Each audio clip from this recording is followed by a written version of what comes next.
오늘 우리에게 주시는 하나님의 말씀 마가복음 10장 13절에서 16절입니다. 하나님의 나라는 이런 자의 것입니다.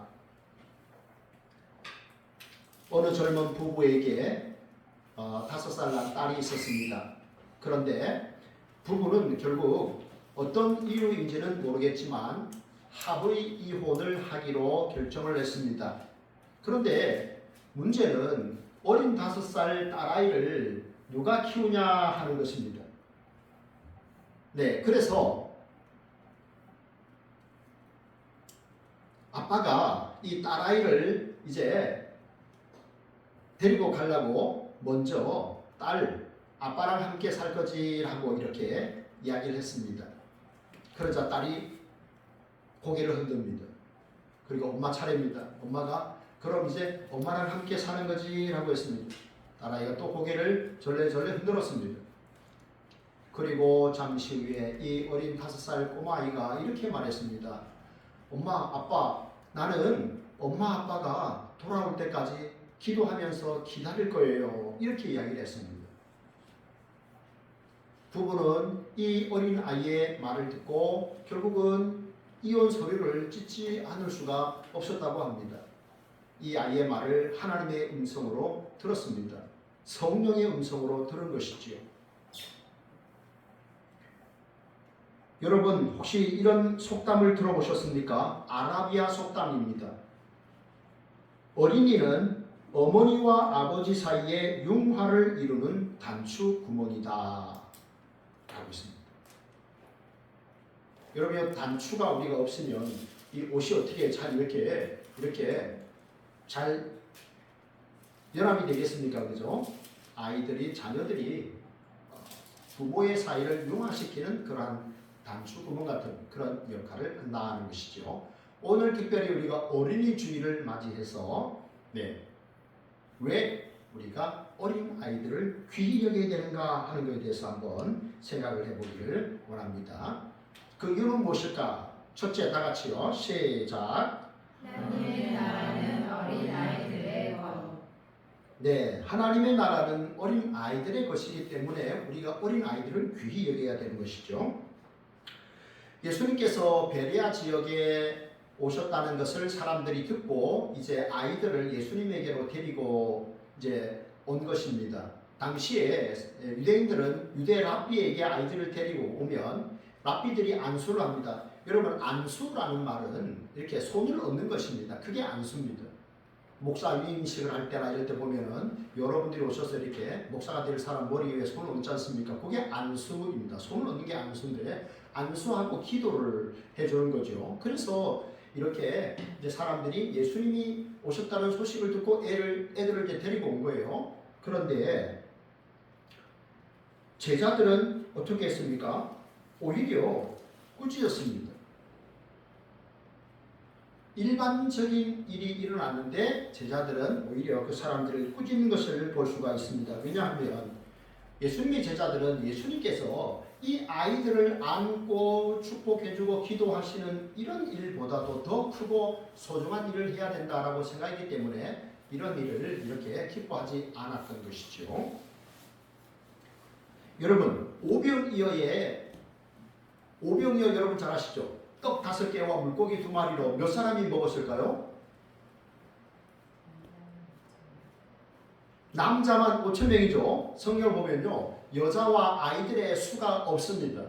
남자만 5,000명이었더라라고 기록을 하고 있습니다. 그 당시에 사람들이 이렇게 숫자를 셀 때 남자 성인만 세었다는 거죠. 여자와 아이들은 없었습니다. 그러니까 여자와 아이들을 귀한 존재로, 가치 있는 존재로 받아들이질 않았던 것이죠. 그런 사회였습니다. 그런데 예수님께서 제자들의 그런 행동을 보시고 난 다음에는 노했다라고 했습니다. 노했다. 크게 슬퍼했다. 크게 탄식했다. 그런 뜻입니다. 마가복음 9장에 보면 어린 아이들이 얼마나 존귀한 존재인가 하는 것을 예수님께서 알려주셨습니다. 한마디로 말하면 어린 아이들의 가치는 곧 예수님의 가치다 하는 것입니다. 여러분은 얼마짜리입니까? 누가 여러분에게 여러분은 얼마짜리 인생입니까? 라고 하면 여러분 뭐라고 대답하시겠습니까?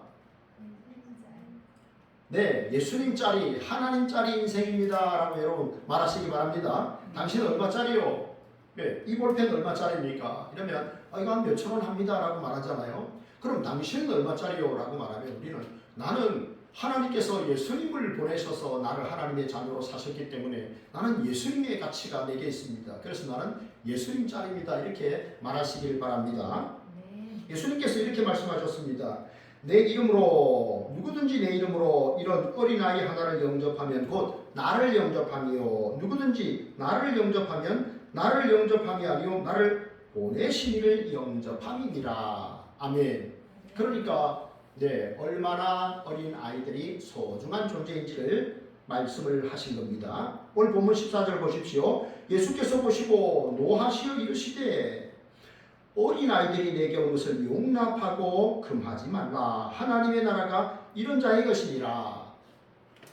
마가복음에 보면요, 하나님의 나라라는 말을 쓰고 마태복음에는 천국이라는 표현을 쓰고 있습니다. 여러분 그러면 이 말씀만 볼 때 목사님 그러면 천국에는 애들만 있습니까? 그렇게 물으실 수 있겠죠. 그렇죠. 네. 그런데 그렇지 않고요. 네, 천국에는 이런 어린 아이의 특성을 가진 사람들만이 들어갈 수 있다는 그런 뜻입니다. 여러분 어린 아이들의 특징이 뭡니까?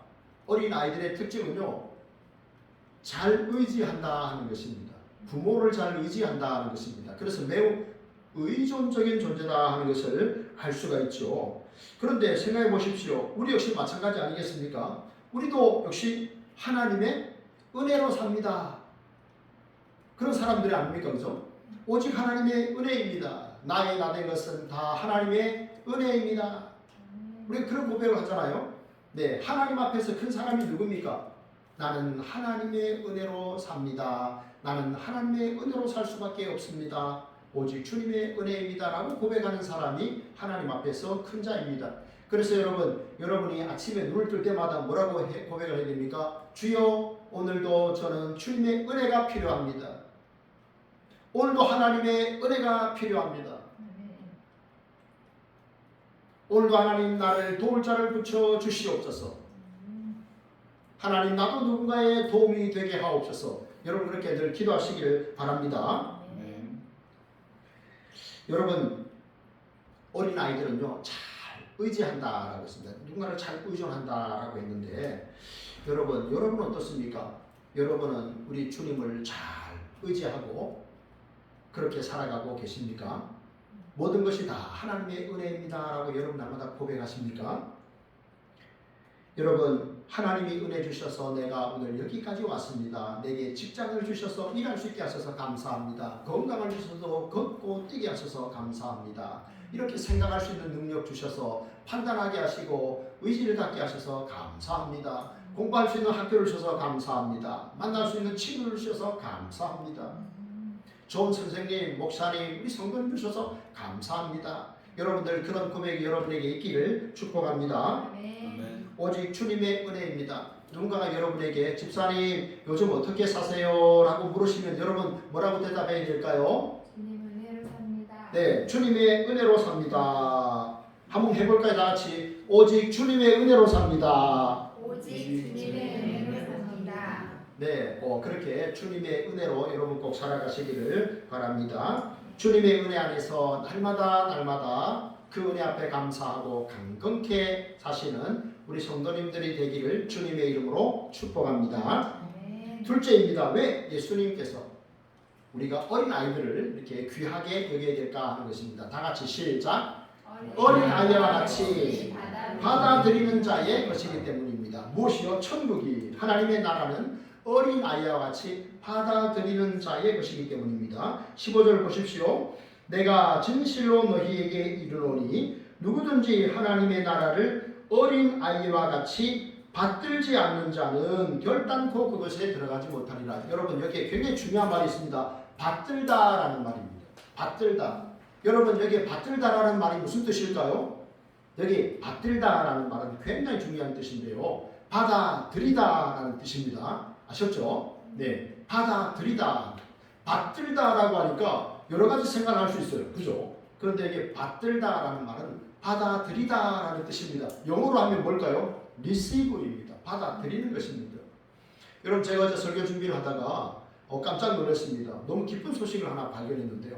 부산에 가면 부산공업고등학교라는 고등학교가 있다고 합니다. 부산공고입니다. 그런데 이 학교는 1924년에 설립이 된 일제강점기에 설립이 된 학교인데 얼마 전에 100주년 기념식을 했다고 합니다. 그런데요 전교생이 620명인데 졸업한 선배들이 돈을 모아서 전교생 620명에게 한 사람당 100만 원씩의 장학금을 620명 전원에게 줬다고 합니다. 6억 2천만 원에 이 돈을 선배들이 모아가지고 지금 있는 학생 620명 전원에게 한 사람도 빠짐없이 100만 원씩의 장학금을 전달했다고 합니다. 그걸 보고 제가 얼마나 기뻤는지 몰라요. 나도 고등학교 졸업한 학교에 이렇게 100만 원을 기부를 해야 되는가? 우리 학교는 한 80년 정도 된 학교입니다. 그런데 너무 기뻤어요. 졸업생들이 자기 그 모교 학교에 다니는 그 학생들에게 전원에게 한 사람에 100만 원씩을 줬다. 그런 소식이 얼마나 기쁘고 감사한 일입니까? 여러분 이 재학생들이 장학금 수혜자가 되는 비결은 뭡니까? 장학금을 받아들이면 되는 거예요. 그죠? 선배님들이 주시는 장학금을 내가 받아들이면 되는 거예요. 그러면 장학금의 수혜자가 되는 줄 압니다. 그렇죠? 네. 하나님께서 성부 하나님께서 성자 예수 그리스도를 우리를 위해 보내주셨어요. 그러면 우리는 예수 그리스도를 우리가 잘 받아들이면 되는 거예요. 예수님을 내가 영접하면 되는 거예요. 그러면 어떻게 됩니까? 내 모든 죄가 사함을 얻습니다. 내가 구원을 받습니다. 하나님의 자녀가 되는 거예요. 천국 시민이 되는 거예요.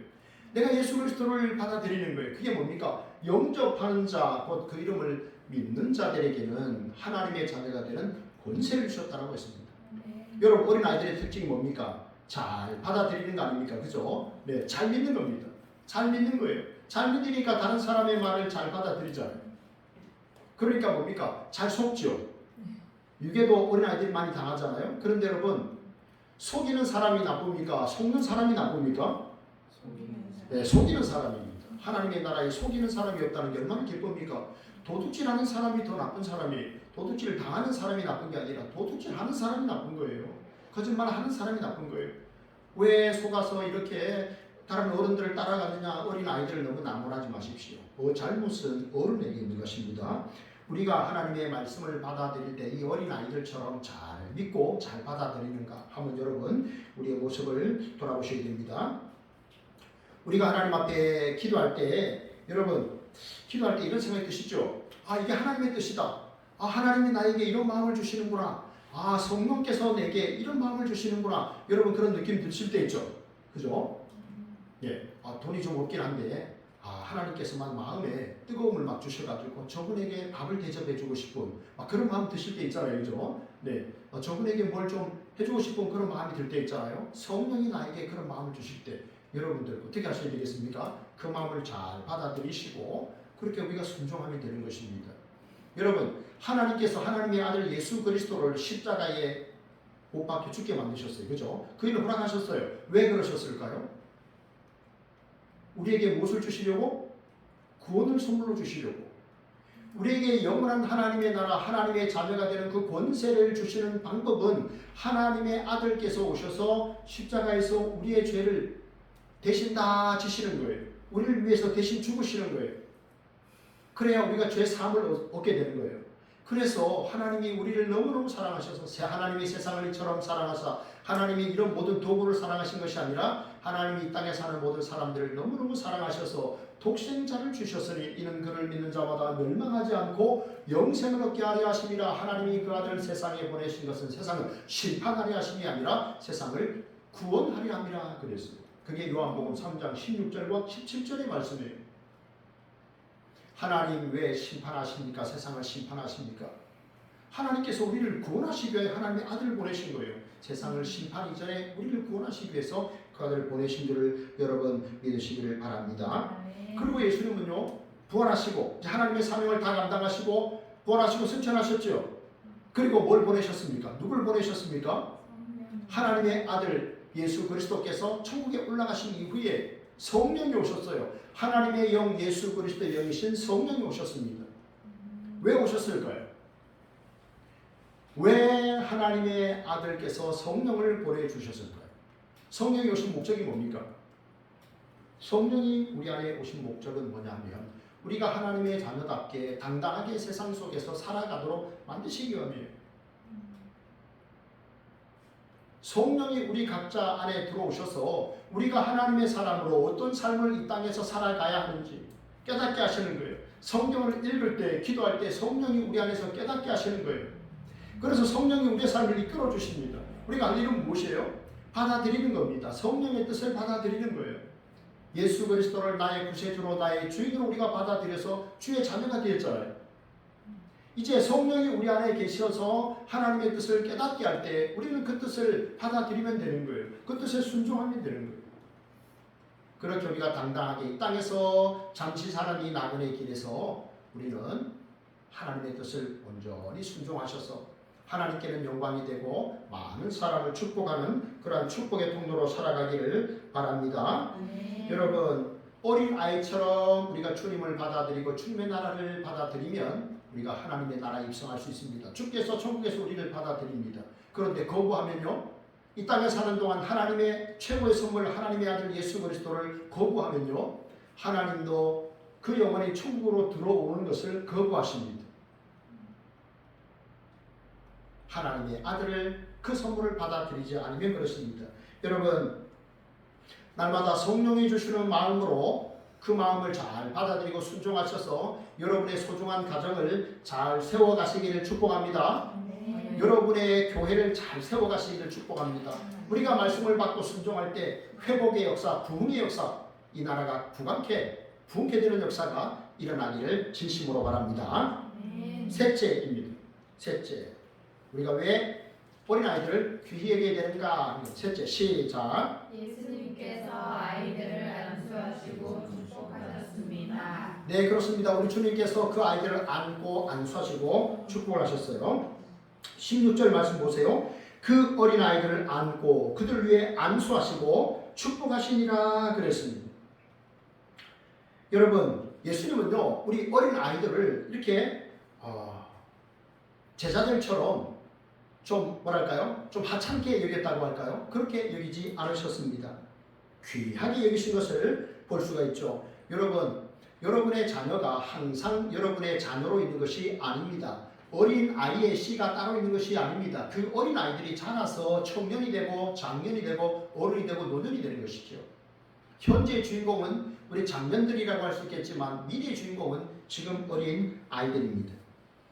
제가요, 이 코로나 시기를 우리가 겪어왔잖아요. 코로나 시기를 겪는 가운데 많은 상가교회들이 문을 닫았습니다. 그래서 그때 한 만여 개 교회가 문을 닫았다, 그렇게 말을 하게 됐습니다.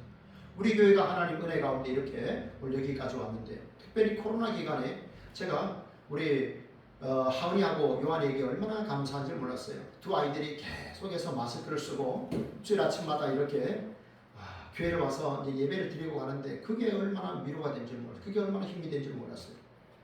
우리 이 지역에 주일학교, 교회학교가 없는 교회들이 여러 교회들이 있어요. 그런데 우리는요, 초등학교, 중학생, 고등학생 다 있잖아요. 그게 얼마나 감사한 일입니까?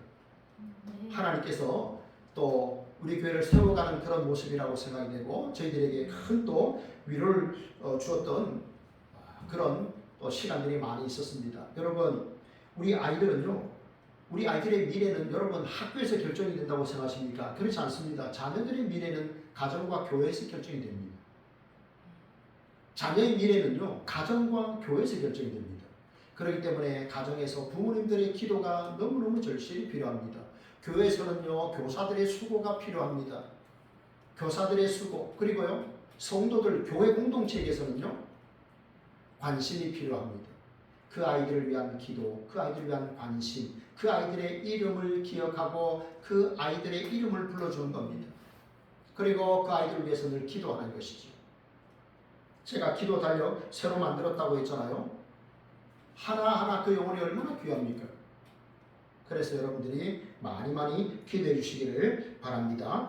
제가요, 우리 동네에 어느 목사님, 지금 은퇴를 하셨는데 그 목사님이 이제 자녀들이 셋 다 어렸을 적에 새 아이에게 딸 아이 둘과 아들 하나에게 꿈을 좀 적어보고 이야기해보라 했는데 아들이 이렇게 말했답니다. 아빠, 나는 나중에 하늘을 나는 비행기 조종사가 되고 싶어요. 그랬습니다. 결국은 그 아이는 비행기 조종사가 되었습니다. 그런 대학을 갔고, 그래서 이제 군대 생활하면서도 전투기 조종사로 소령으로 제대를 했고, 그리고 지금은 대한항공에서 비행기를 몰고 있다고 그럽니다.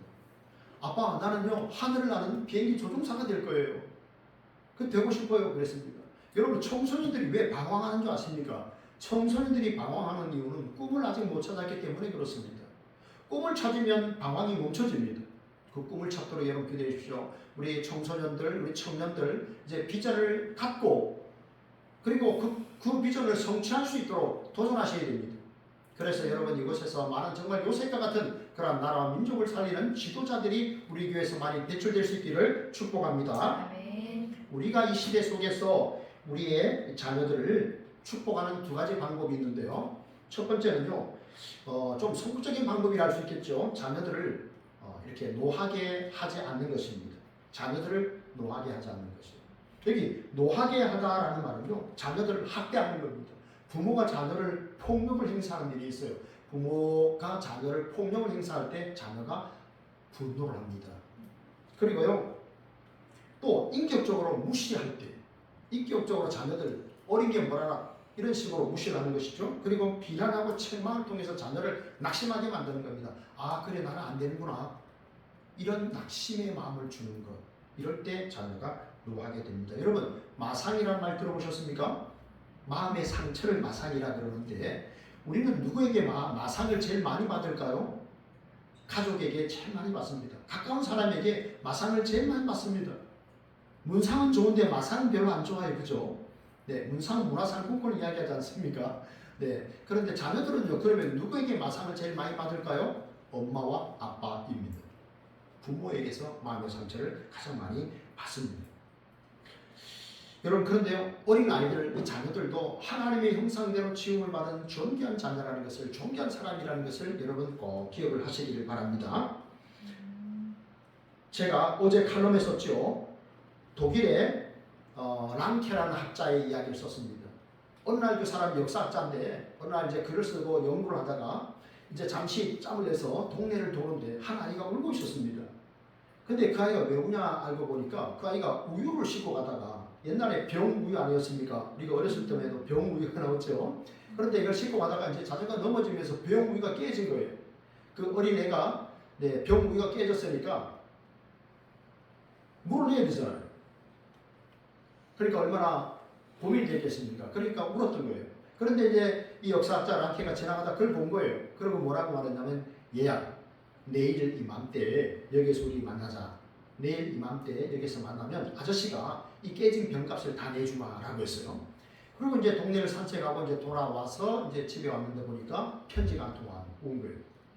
어느 독지가가 이제 이 랑케 교수에게 이제 편지를 쓴 거예요. 내가 당신을 만나보고 난 다음에 당신에게 이렇게 정말 이 후원, 연구비를 후원하려고 합니다. 내일 어디서 만납시다 라는 것이었어요. 그런데 랑케가 편지를 썼습니다. 너무너무 귀한 제안이지만 실은 제가 내일 오후에는 한 어린 꼬마 아이를 만나기로 해서 당신에게 갈 수가 없습니다 라고 이렇게 보낸 거예요. 그러니까 이 독지가가 자기는 엄청난 돈을 투자를 하려고 했는데 랑케가 자기의 말을 무시하고 어린 애를, 꼬마를 만난다 그러니까 분노가 치밀었다고 합니다. 그런데 이제 나중에 자초지종을 알고 보니까 이제 이 사람을 이해를 하게 된 거예요. 그래서 나중에 랑케를 다시 역사학자를 만났는데 이전에 제시했던 것보다 몇 배의 더 큰 금액을 후원해 줬다고 합니다.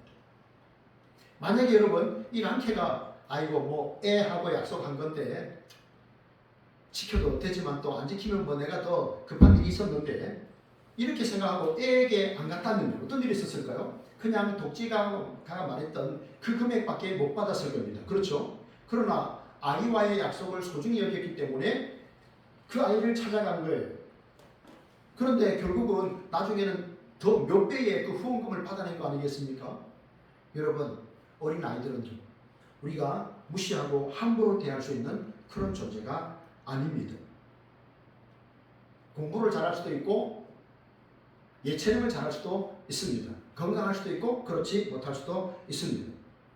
어쨌든 하나님이 주신 소중한 자녀이기 때문에 여러분이 귀하게 잘 키우시기를 믿음으로 은혜로 키우기를 축복합니다. 네. 부모가 자녀를 노엽게 할 때가 언제냐 하면 자녀를 과잉 보호할 때 자녀들이 분노를 하게 된다고 합니다.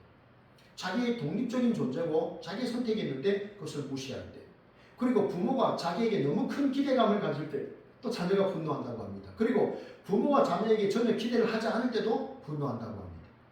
그리고 부모가 일관성이 없이 말하고 행동할 때, 또 부모가 스스로 존경받지 못할 행동을 할 때, 그럴 때 자녀들은 낙심을 하게 된다고 합니다.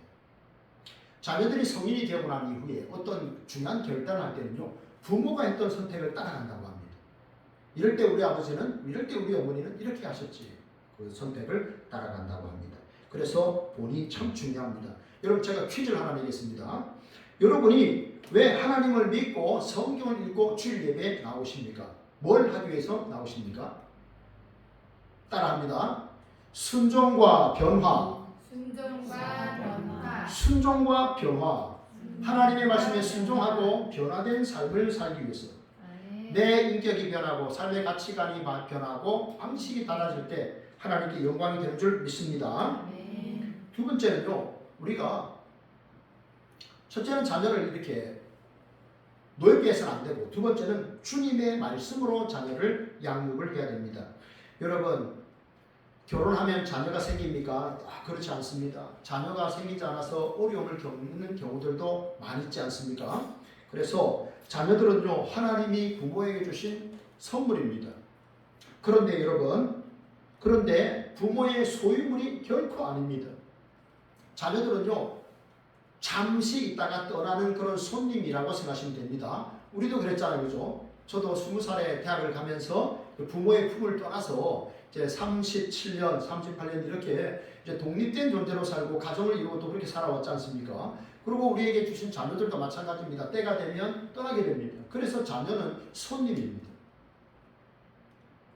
함께 머물다가 떠나는 그러한 사람들이기 때문에 내 소유다 이렇게 생각하시면 안 됩니다. 하나님의 선물입니다. 네, 그리고 우리 집에 찾아온 손님이라는 것을 기억을 해야 됩니다. 그래서 왜 우리가 그러면 주의 말씀으로 자녀들을 양육해야 되느냐 하면 하나님이 보내신 선물이기 때문에, 그리고 하나님의 사람들이기 때문에 하나님의 말씀으로 우리가 양육을 해내야 되는 것이죠.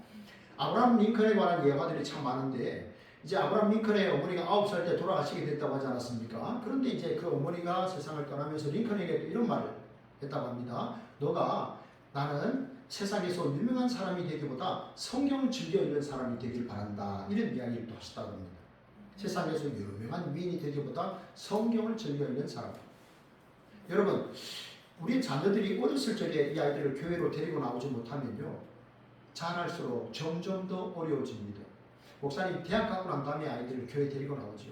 그렇지 못합니다. 여러분, 이미 사고가 굳어졌습니다. 그래서 어린 아이일 때 아이들을 이끌어 주셔야 됩니다. 어린 아이들이 뭘 잘 이해하겠습니까? 아닙니다. 우리 아이들을 보면요, 우리 초등학교 아이들 보면 충분히 대화가 됩니다. 나이가 저하고 한 50년 차이가 나는데 충분히 대화하는데 아무런 어려움이 없는 것을 제가 느끼면서 많이 놀랍니다. 그래서 조기 교육이라는 것이 이렇게 중요하구나 생각이 듭니다. 좋은 학교, 좋은 유치원 보내려고 뭐 굉장히 많은 날이 뭐 그렇게 한다고 하는데, 여러분, 신앙교육만큼 정말 조기교육이 필요합니다. 목사님, 그거 세례교육 아닙니까? 아닙니다. 조기교육입니다. 예, 조기교육이에요. 그래서 정말 인격적으로 삶이 잘 주의 말씀 안에서 다져질 수 있도록 여러분들이 많이 애써주시길 바랍니다. 여러분, 정말 그런 멋진 그리스도인들은요, 그냥 태어나는 게 아니에요. 그냥 저절로 되는 게 아닙니다. 만들어지는 거예요. 끊임없는 훈련, 그런 것을 통해서 만들어지는 것이죠. 예수님께서 제자들에게 요한복음 15장에서 이렇게 말씀하셨습니다. 내가 아버지의 계명을 지켜 그의 사랑 안에 거하는 것 같이 너희도 내 계명을 지키면 내 사랑 안에 거하리라. 아멘. 여러분, 우리가 하나님의 말씀을 읽고 듣는 것, 그리고 지키는 것은 별개의 것이 아닙니다. 우리가 말씀을 읽고 듣는 것은 순종과 변화를 위함이라고 했잖아요. 그것은 하나입니다. 여러분 하나님께서 우리가 말씀에 순종할 때 복을 주실까요? 주실까요? 주실까요? 주십니다. 네. 이어령 교수님에 관련된 마지막 책이 뭐냐 하면 이제 이어령의 마지막 수업이라는 책인데 김지수라는 작가가 이어령 교수님 돌아가시기 전에 계속 찾아가서 인터뷰를 했어요. 그걸 이제 책으로 만들어낸 건데 거기 이런 내용이 나옵니다. 이어령 교수가 이런 말을 했어요. 부모가 돌아가실 때요 가짜 이혼을 한답니다. 여러분 아닐 것 같죠? 부모님이 돌아가실 때 이혼을 가짜로 한다? 거짓말로 한다? 아닐 것 같죠? 이건 사실이랍니다. 예를 이런 거예요. 자, 아버지가 돌아가시면서 세 자녀를 모아놓고 이렇게 말합니다. 얘들아, 아버지가 우리 밭에다가 보물을 묻어두었단다. 이렇게 하고 돌아가셨어요. 자, 그래서 세 자녀가 삽을 사고 꽃게임을 사고 해가지고 열심히 밭 전체를 다 갈아엎었어요. 자, 보물이 발견됐을까요? 못 발견됐을까? 보물이 발견됐을까요? 안 발견됐을까요? 발견되지 않았습니다. 왜냐하면요, 애초부터 보물이 없었어요. 그런데 아버지가 세 자녀들이 워낙 게을러서 아버지가 이제 죽으면서 말하는데 우리 밭에 보물이 있단다 라고 거짓말을 하신 거예요. 자녀들은 그 보물을 찾기 위해서 열심히 일을 했습니다. 열심히 땅을 팠습니다. 보물은 발견하지 못했습니다. 그런데요, 자녀들이 어떤 복을 받았습니까? 3개월 동안 그러니까요, 몸이 좋아졌죠. 몸이 건강해졌죠. 부지런한 습관이 생겼죠. 그리고 땅을 갈아엎어서 씨앗을 뿌렸으니 농사가 잘 됐을까요? 안 됐을까요? 잘 된 겁니다. 그런데 여러분, 우리 하나님은요, 이렇게 거짓말을 하셔서 우리에게 복을 주시려는 분이 아니에요. 하나님이 우리에게 말씀하실 때는요, 우리를 위해서 하시는 말씀이에요.